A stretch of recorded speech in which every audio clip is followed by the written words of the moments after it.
रामकृष्ण हरी माऊली. कसे सगळेजण मजेत का? तर आम्ही पण मजेत आहे. तर आजचा दिवस तुम्हाला आनंदाचा आणि आरोग्यदायी जावा अशी मी विठ्ठलाची चरणी प्रार्थना करते. आणि एक व्हिडिओ बनवण्याचं कारण म्हणजे तर मला एक मनाला खूप अशी खंत वाटत होती की असं कुणाच्या जीवनात घडू नये, कारण की जीवन हे सगळ्यांचं लिखित असतं. जीवन हे देवानीच दिलेली देणगी असते आपल्याला एक. तर ह्या देणगीतून आपण म्हणजे काय घ्यायला पाहिजे, काय नाही घ्यायला पाहिजे, आणि जीवनात जगायचं मोल किती आहे हे आपल्याला कळलं पाहिजे खरंच. तर जीवनात जगायचं मोल आपण जर बघितलं तर थोड्यापैकी आहे जास्त. तर ते आयुष्य एकदम आनंदात जगलं पाहिजे माणसाने, खरंच ना. तर मला एक विशेष वाटतं ही गोष्ट, का अशी ही खरंच दुश्मनावर सुद्धा अशी वेळ येऊ नये. आणि अशी जर वेळ आली तर त्या परिवारावर काय दुःखाचा डोंगर कोसळलेला असतो हे त्यांना माहिती आहे. आणि स्वतःचं पोटचं लेकरू असलं ही त्याला जाणीव असते, कारण की ज्याला मूल बाळ आहे त्याला पण, ज्याला नाही त्याला पण असं वाटतं की हे असं कसं घडलंच कसं. मनाला असं एक असं कसं विचित्रच वाटतं एक, कारण की ते एवढं छोटी मुलगी, तर त्या परिवारावर काय दुःखाचा डोंगर कोसळला. तर माझं असं म्हणणं आहे का एक माझ्या मैत्रिणीची मुलगी होती, ती आता जवळपास ती आता 9वीला गेलेली होती. यंदा 8वीतून निघली आणि 9वीला आता तिची शाळा भरली. म्हणजे आता 2 दिवसापूर्वी शाळाच भरल्या सगळ्यांच्या. 2 म्हणजे 16 तारखेला शाळा भरल्या आणि आमच्या पण मुलांच्या भरल्या. तर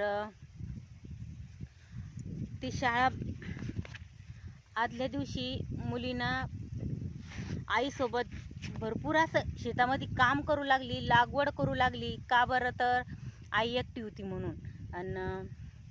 आणि वडील बाहेर कामाला जात असताना तर ही मुलगी मैत्रीण आली म्हणून मैत्रिणीच्या घरी जायचं होतं तिला.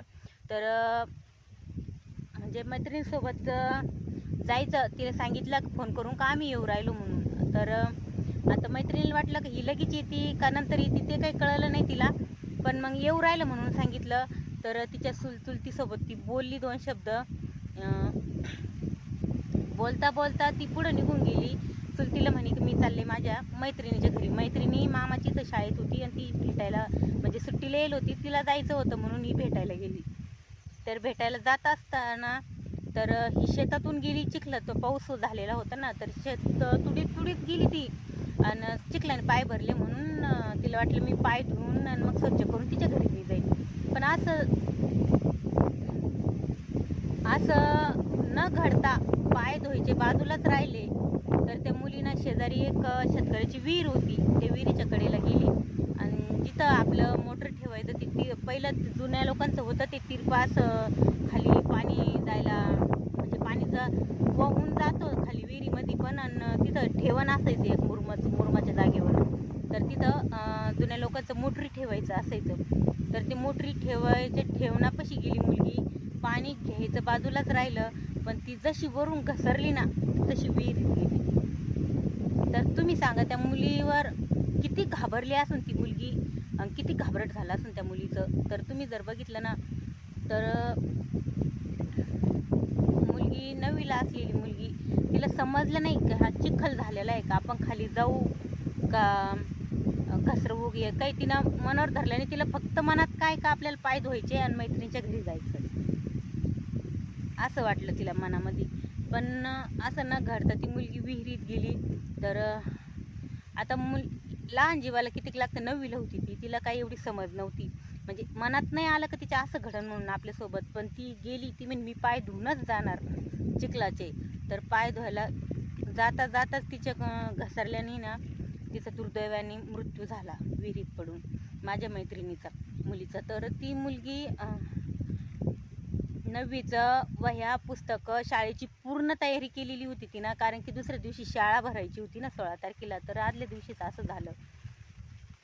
तर असं मनाला इतकं विचित्र वाटतं का त्या आईनं त्या बापांच्या त्यांच्या परिवारावर किती दुःखाचा डोंगर कोसळलेला आहे. असं असं वाटतं का आपल्या पोटतले की मला करमाना 2-3 दिवसापासून तर मला असं वाटलं मग जाऊ दे, मी एक व्हिडिओच बनवून टाकते का मनाला असं वेळ दुश्मनावर येऊ नये.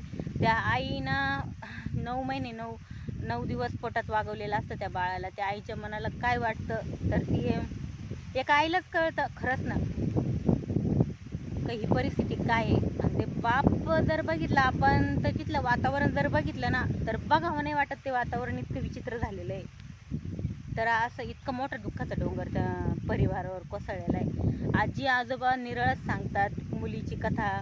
मुलगी इतकी छान होती, चांगली होती, सगळ्यांचे गुण ऐकले आपण.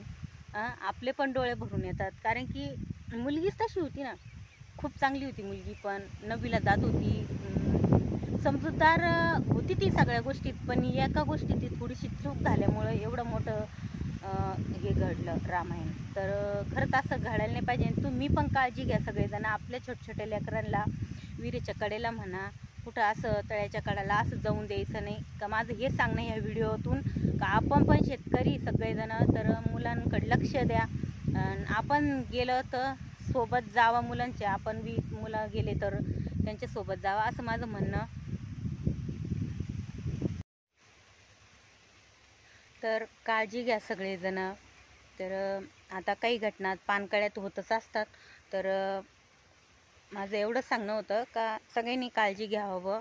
नाहीतर मग हे असं नको ते संकट आपल्या पुढे येऊन उभं राहतं. तर मनाला असं विचित्र वाटतं की असं घडायला नाही पाहिजे, पण घडलं. ते लेकराचा जीव काय म्हटला असं त्यावेळेस काय नाही, नाही का.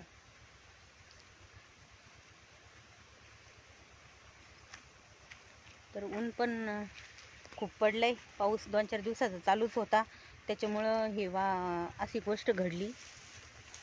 चिखलामुळं कळत नाही चिखलाचं, कारण की चौखडत चिडचिड चिकट चिखल असतो. त्यांचे रानं जास्त काळपोटीचे असल्यामुळे ना ते पाणी जादा होऊन जायला असलं बहुतेक, असं काही असन तर पाय घसरला ती पडली त्यामध्ये.